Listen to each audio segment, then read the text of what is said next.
마태복음 우리 상고에 나가면서 441페이지 보면 27장 57절 아리마대 요셉이 예수의 시체를 찾아다 무덤에 장사합니다.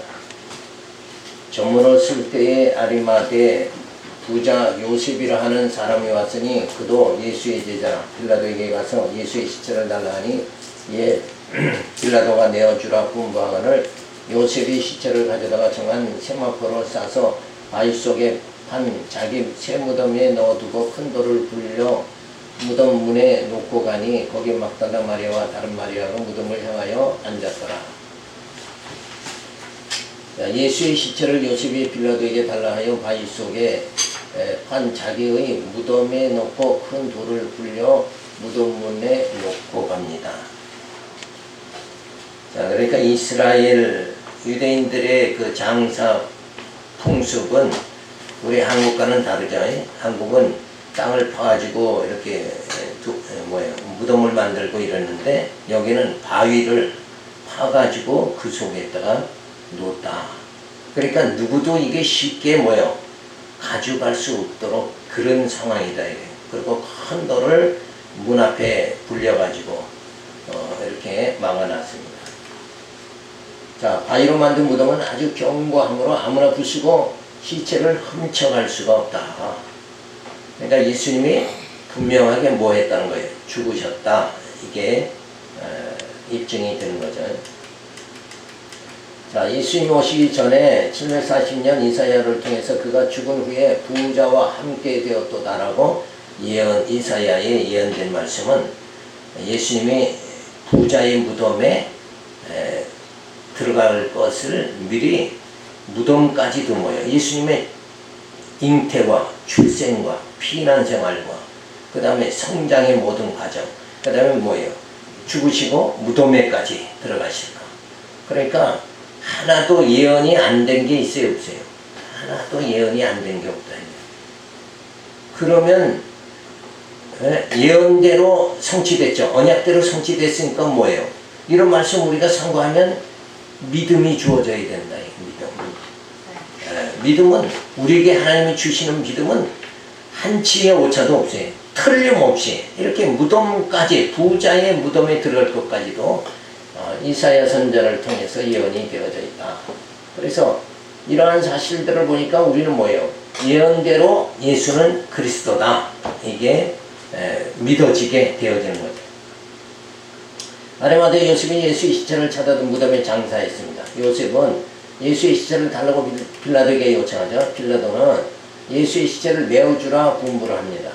자, 그래서 요셉은 시체를 가져다가 세마포로 싸서 새 무덤에 넣고 큰 돌을 굴려 문 앞에 놓고 갑니다. 자, 이런 사건들을 통해서 예수님의 제물로서의 희생되어졌음을 밝혀주고, 그래서 주님은 살아생전에 머리 둘 곳도 없다고 하신 것은 우리의 죄를 담당하시기 위하여 모진 고초를 당하시고 무덤에 장사될 장소가 없게 될 것을 알고 하신 말씀이다. 머리 둘 곳이 없다. 그 예언까지도 그대로 이루어졌다. 그러니까 이렇게 성경은 분명하고 정확하게 예수가 누구라고? 그리스도다. 이게 증거를 하고 있는데 성경을 보는 사람들은 예수를 보는 게 아니라 예수를 보지 못하고 있어요. 그래서 오늘날에 예수 없는 교회는 교회인데 예수가 없는 교회가 많이 늘어난다. 그런 교회들이 이단이잖아요. 신천 신지에 속한 무수한 교회들이 5만 명이 10만 명이 됐다고 지금 자랑하는데, 참 그런 거 보면 우리는 이렇게 진리 붙잡고 그냥 산다고 몸부림치는데 우리는 사람이 안 보이고 신천 신지는 10만 명이 된다 그러니까 다른 사람이 볼 때는 어때요? 거기가 옳아요? 우리가 옳아요? 외형적으로 보면 거기가 옳은 거다 이거예요. 이러한 이 세상은 모순투성이 속에서 우리가 살아가는 거예요. 그래서 목소리 큰 놈이 이긴다 그러는 거예요. 돈 많고 목소리 큰 사람이 이 세상에는 정의다. 이렇게 자기가 정의롭다. 그렇게 부르짖는 게 이 세상, 모순덩어리의 세상이죠. 그러나 오직 예수님은 하나님의 아들로서 무덤에 장사되기까지 하나님의 언약대로 모든 것이 이루어졌다.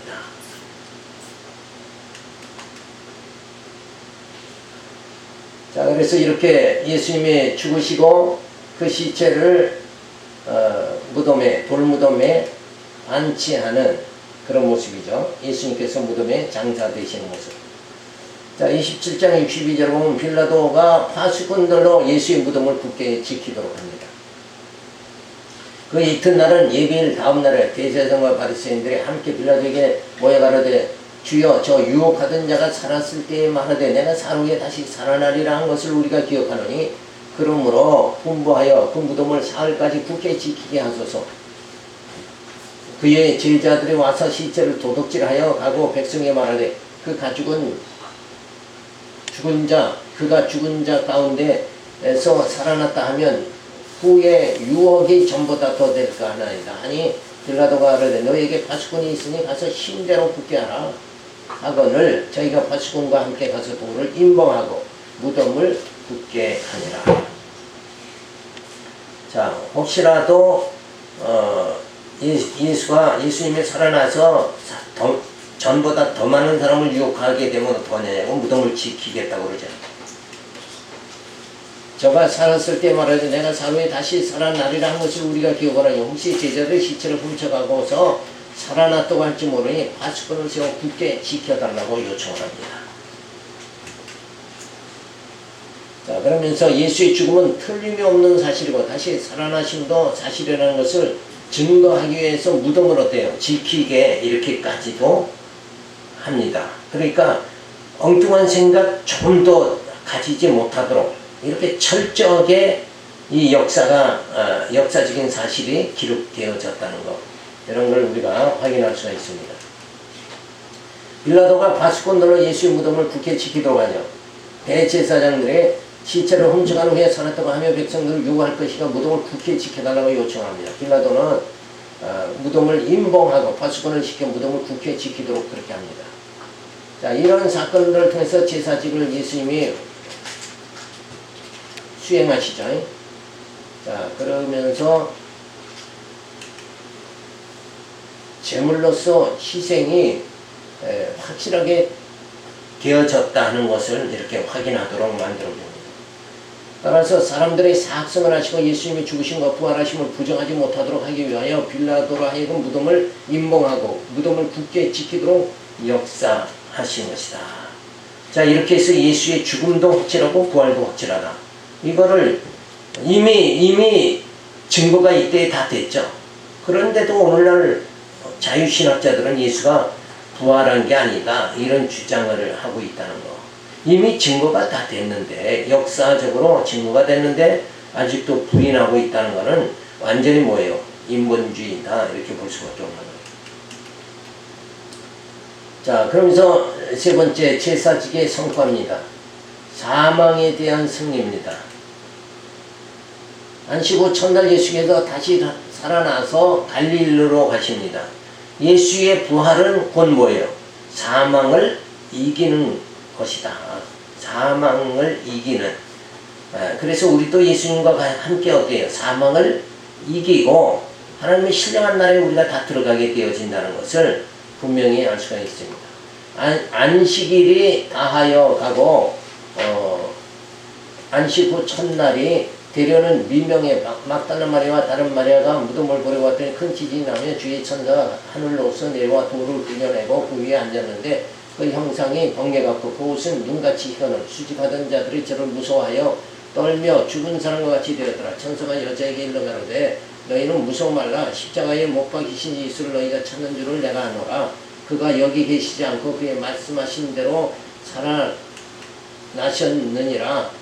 와서 그의 누우셨던 곳을 보라. 또 빨리 가서 그의 제자들에게 이르되 그가 죽은 자 가운데 살아나시고 너희보다 먼저 갈릴리로 가시나니 거기서 너희가 배우리라 하라. 보라, 내가 너희에게 일렀으니라 하늘. 그 여자들이 무서움과 큰 기쁨으로 무덤을 빨리 떠나 제자들에게 알게 하려고 다름질한새 예수께서 저희를 만나 가라사대 평안하뇨 하시고는 여자들이 나아가 그 말을 붙잡고 경배하니 이 예수께서 가라사대 무서워하라 가서 내 형제들에게 갈릴리로 가라 하라 거기서 나를 보리라 하시니라.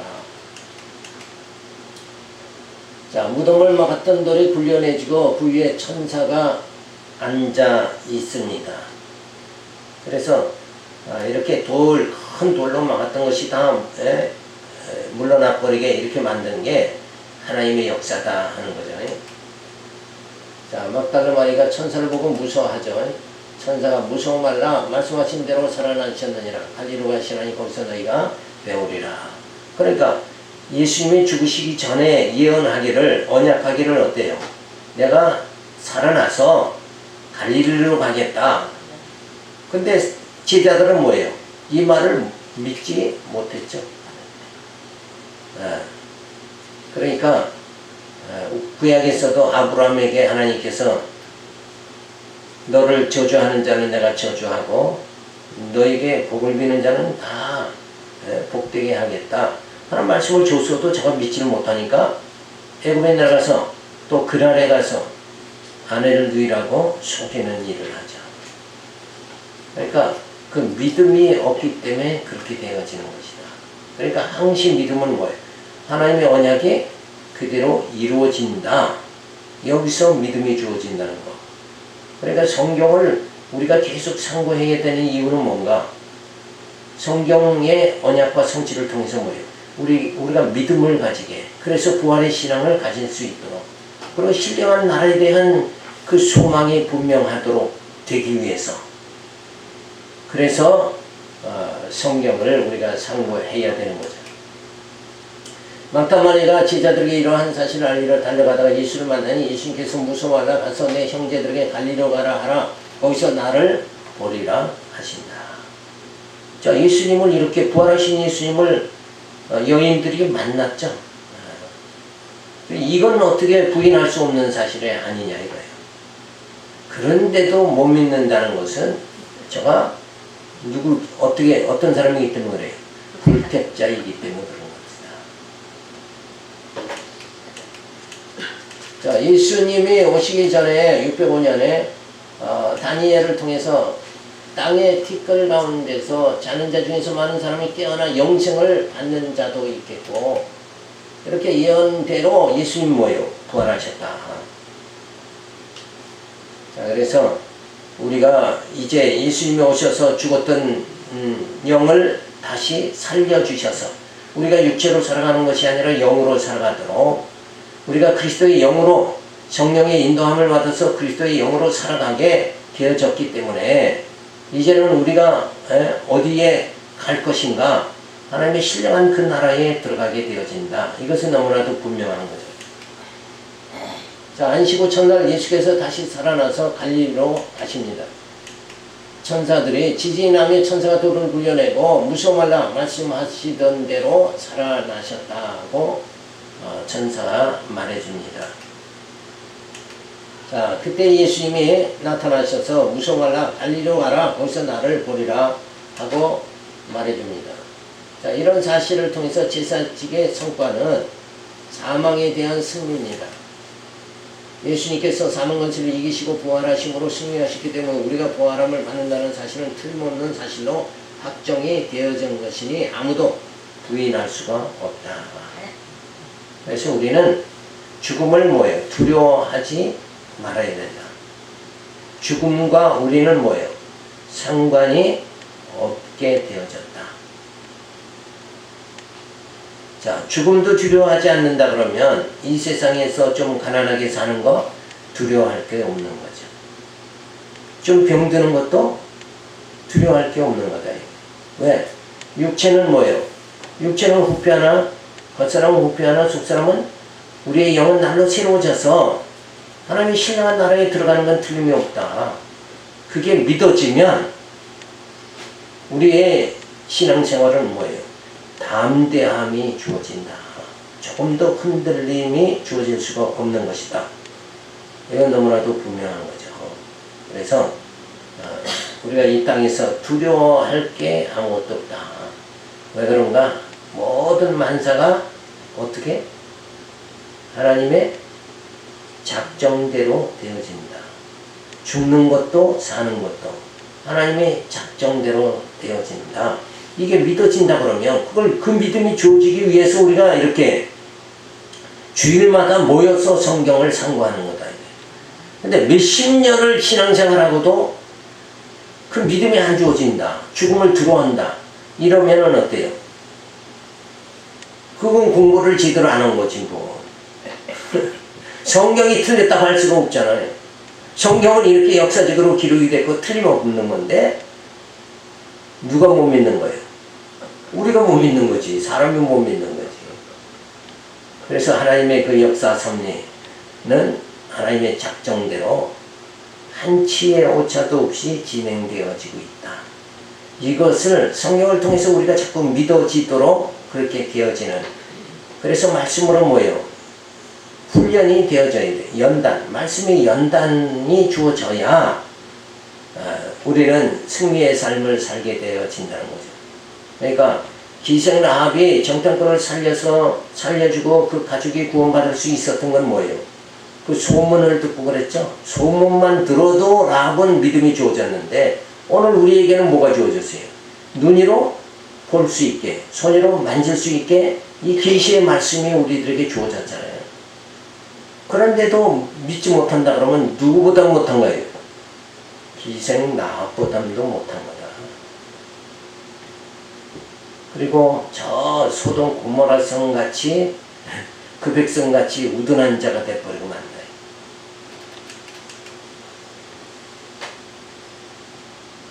자, 무덤에 이렇게 와서 보니까 천사가 나타났죠. 여인들에게 무서워 말라.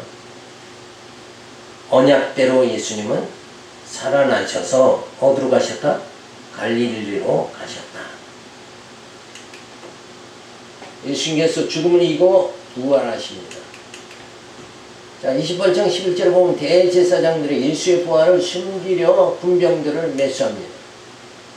여자들이 갈제 파수꾼 중 몇 시성에 들어가 모든 된 일을 대제사장이 고하니 그들이 장로들과 함께 모여 의논하고 군병들에게 돈을 많이 주며 하라고 해. 너희는 말하기를 그의 제자들이 밤에 와서 우리가 잘 때에 그를 도둑질하여 갔다 하라. 만일 이 말이 총독에게 들리면 우리가 권하여 너희로 근심되지 않게 하리라 하니 군병들이 돈을 받고 가르친 대로 하였으니 이 말이 오늘날까지 유대인 가운데 두루 퍼지니라. 그러니까 거짓말 하도록 이렇게 돈을 주고 그러니까 사실을 뭐요?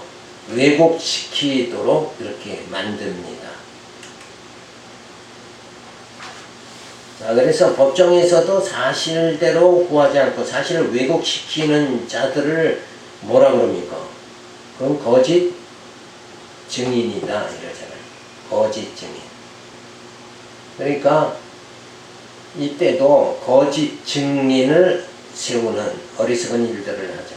그래서 대제사장에게 예수님 부활하실 때의 사실들을 그대로 구하니까 대제사장들의 군병들의 돈을 많이 주면 사실대로 말하지 말고 제자들이 우리가 잘 때에 도둑질하여 갔다고 말을 하며 총독에게 잘 말해줘 문책을 받지 않도록 해주겠다고 저들을 유혹해버립니다. 자, 그러면서 유대인들은 이 말이 오늘날까지 유대인 가운데 두루 퍼지게 되어졌습니다. 대제사장들이 예수의 부활을 숨기려 군병들을 매수합니다. 파수꾼들은 예수님 부활하시던 때의 사실들을 그대로 대제사장에게 구합니다. 자, 부활하실 때가 뭐예요? 그 돌이 지진으로 다 이렇게 옮겨지게 됐다. 이런 사실들을 다 누가 예수의 시체를 훔쳐간 건 아니다. 이거를 분명히 파수꾼들이 보고를 하죠. 그러니까 대제사장들은 파수꾼들이 돈을 많이 주면 부활의 사건들을 말하지 말라 하며 제자들 도둑질 해놨다고 말하라고 그렇게 합니다. 자, 이런 사건들을 통해서 예수님이 제사직을 가지신 예수며 제사직을 수행하시는 것을 밝혀주고 그래서 제사직의 성과는 사망에 대한 승리다. 예수님이 죽으심으로 우리가 살게 되어졌다. 이것을 말해줍니다. 따라서 교권주의자들이 예수의 부활을 부인하려고 소문을 퍼뜨린 것이 유대인 가운데 두루 퍼졌고 오늘날도 부활을 부인하려는 자들이 정신적 부활을 주장하기도 그렇게 합니다. 그러니까 예수의 부활은 사실이 아니다 이렇게 주장하는. 그러니까 적그리스도라는 게 뭐라고 그랬죠? 그리스도를 부인하는 자다. 이렇게 예수의 죽음을 부인하는 자들. 이들이 다 적그리스도인 거예요. 자, 두 번째는 모든 권세의 수령입니다. 28장 16절은 모든 족속을 제자 삼으라 하시며 함께 하실 건 약속하십니다. 11 제자가 갈릴리 가서 예수의 명하시던 산에 이르러 예수를 배웠고 경배하나 오히려 의심하는 자도 있더라. 예수께서 나와 이르가라사대 하늘과 땅의 모든 권세를 네게 주었으니 그러므로 너희가 가서 모든 족속을 제자를 삼아 아버지와 아들과 성령의 이름으로 세례를 주고 내가 너희에게 분부한 모든 것을 가르쳐 지키게 하라. 볼지어다 내가 세상 끝날까지 너희와 항상 함께 있으리라 하시니. 예수님의 생전에 명하신 대로 갈릴리에 오심으로 배웠고 경배를 합니다. 그래서 예수님이 죽으시고 부활하신 후 제자들과 다시 만나게 되어지는 장면이 주어집니다. 그 가운데 부활하신 예수님을 눈앞에 모두 의심하는 자들도 있었죠. 자, 그때에 예수님께서는 아담에게 주었던 번성, 정복, 통치의 세상 다스리는 권세를 예수님에게 주셨다고 말씀하십니다. 자, 그래서 아들의 영이 성령이 세상 끝날까지 함께 하신다고 말씀해 주십니다. 자, 예수님께서 오시기 전 740년경에 이사야 선지자를 통해서 또 너를 이방인의 빛으로 삼아 나의 구원을 베풀어서 땅끝까지 이르게 하리라 예언한 대로 땅끝까지 구원이 이르도록 전도하는 제자들에게 전도하도록 예수님께서 당부하십니다. 모든 족속을 제자 삼으라 하시며 함께 하실 것을 약속하십니다. 자, 여기서도 모든 족속, 그러니까 이 세상의 모든 사람 이렇게 해석하면 안 되겠죠? 우리는 어떻게 해석해야 돼요? 택한 자 모든, 하나님이 택하신 모든 족속, 그게 모든 족속이에요. 이렇게 하나님의 구원은 택한 자에게만 주어진, 이제 모든 사람에게 주어지는 게 아니라, 그러니까 우리가 모든 복음을 전하는 일도 막 세계 만방에 이렇게 하는 것이 아니라 진리를 올바르게 전해서 택한 자들이 듣고 구원에 이르도록, 그러니까 작정된 자들은 믿고 구원에 이르도록 그 일을 우리가 하는 것이다. 자, 그래서 예언은 생전에 예언하신 대로 갈릴리에서 제자를 만나시죠. 그 가운데 예수님을 눈앞에 모두 의심하는 자들이 있습니다. 예수님은 하늘과 땅의 모든 권세를 아버지께서 내게 주셨다고 말씀하시죠. 그래서 성령으로 오셔서 내가 세상 끝날까지 너희와 함께 있으리라. 그러니까 성령으로 오셔서 세상 끝날까지 예수님이 우리와 함께 계신다고 말씀해 주시죠. 자, 이런 사건들을 통해서 제사직의 성과가 드러납니다. 사망 권세를 이기시고 성령으로 세상 끝날까지 함께 해주시니 이 약속을 부여잡고 복음 전파하는 일에 협력하며 예수 그리스도의 흔적을 남기며 살아가야 된다. 그러니까 그까지 우리는 뭐예요? 진리를 사수하고 진리를 전수하는 일, 진리를 잘 지키고 진리를 또 전하는 일에 우리의 사명이, 남은 사명이 우리들에게 주어져 있다. 그래서 우리는 늘 자나깨나 모여 말씀 붙잡고 말씀 전하는 일에만 우리가 매진해야 됩니다.